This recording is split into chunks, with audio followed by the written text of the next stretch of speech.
झूठी माया मच्छियाँ बुलाया मच्छी के ही पानी अगों मिली रानी रानी देता झूठा खिड़िया चंबे दा बूटा बूटे रंग लाया चंबा चोली पाया ला ला ला ला ला ला। लोरियां गांधी इस खातून दा नाम नुसरत अब्बास है। ये पंजाबी लोरियां लिखते ने ते पंजाबियां नूं उन्हां दे खूबसूरत पिछोकड़ दी याद दिवांदे ने जिहड़ा असीं भुलदे जा रहे हां। नुसरत अब्बास ऑक्सफोर्ड लंदन विच जुबानां दे इदारे नाल जुड़े होए ने ते मां बोली दे वधावे वास्ते काम कर रहे ने। एक इदारा है जिहड़ा बच्चों की अर्ली ब्रेन डिवेलपमेंट ते उन्हां दा काम है, यानी फिजिकल तो इन्ना नहीं फोकस है कि वो सोच बच्चे की किदां डिवेलप होंदी है, वो दिमाग जिस तरह है उन्होंने किस तरह तरक्की उन्होंने किदां डिवेलप किया जा सकता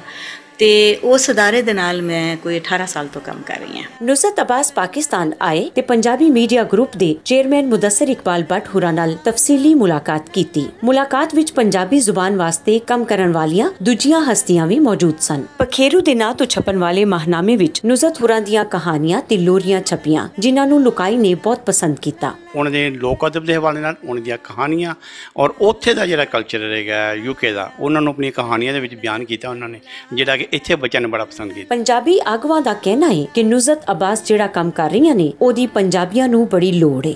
नुसरत अब्बास दा वड्डा कारनामा है कि उन्होंने वो कहानियां इकट्ठियां कीतियां ने, वो लोक कहानियां जिहड़ियां गुआच गईयां सन या गुआच चलियां सन उन्होंने जिंदा किया है, रिकॉर्ड किया है, आडियो ते वीडियो तैयार किए ने ते नवीं नस्ल तक वो जिहड़ा सकाफती वरसा सी साडा जिहड़ा नहीं सी पहुँच सकना वो नुसरत अब्बास ने पहुँचाया। नुसरत अब्बास साहबा जिहड़े ने इस वेले देश तो बाहर प्रदेश दे विच बैठ के पंजाबी दे वास्ते बहुत बड़ा काम कर रहे हैं। नुसरत अब्बास हुरां दियां लोरियां सुन के सानू अपनी दादी ते नानी दियां लोरियां याद आ जांदियां ने जिहड़ियां साडियां मावां भी शायद भुल गईयां सन।